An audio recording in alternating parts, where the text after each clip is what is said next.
Hey everybody, this is Alex. I'm here doing a infrared heat thermometer test, and I want to illustrate a point here because this video is about all the controversy that exists with infrared saunas. And you may have read, if you're looking at some different websites and doing some reading, that a lot of these different sorts of companies are talking about their emitters, what produces the infrared, going to 9.4 microns, right? Now we all know from different sort of studies that 9.4 micron wavelength is the most stimulatory and absorbs the best in a body or water. So 9.4 is good, but I want to illustrate a little bit of a scam, or what's misleading with a lot of companies. So all emitters go to 9.4, but the question is what do they generally stay at for the course of when you're in there the whole time? So here's your standard sort of carbon emitter, okay? And this is a fiberglass resin. These are in about 90% of saunas. On the left we have one that's been damaged from use in a sauna. That's one of the more popular companies on the market. I can't tell you which brand that is, otherwise they'd probably sue me, to be perfectly realistic. And the one on the right is a brand new one. As you can see, it's very, very thin. These are very, very cheap to produce. Very, very cheap. Just a few cents. But of course they sell them a lot more in saunas.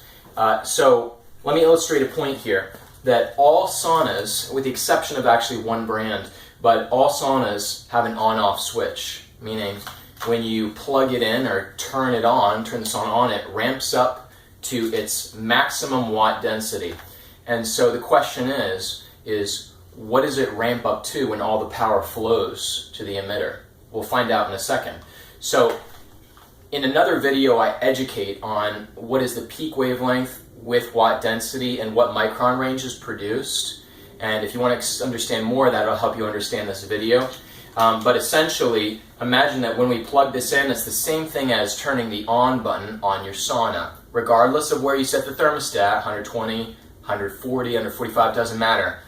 The same principle applies that electricity flows to all the emitters in your sauna, and it will go to its maximum watt density and produce a certain micron range. So usually at 100 degrees is where you produce somewhere around 9.4, 8.8, like somewhere within that range, okay? So here we are. I just plugged in the carbon. We're at 78 degrees, 79, 80, 81, 82, 83, 84, 85, 86, 87, 88, 89, 90. We're probably just 10 seconds in here. 93, 94 degrees, 95. We're coming up now near the temperature of the human body, 98.6, 98.7 degrees, which is our body naturally produces 9.4 microns at that temperature. Already at 103 degrees. This is probably still within 30 seconds. I've just plugged this thing in. So we've already blown past that 9.4 micron range, just within like 20 seconds. 110 degrees, 111.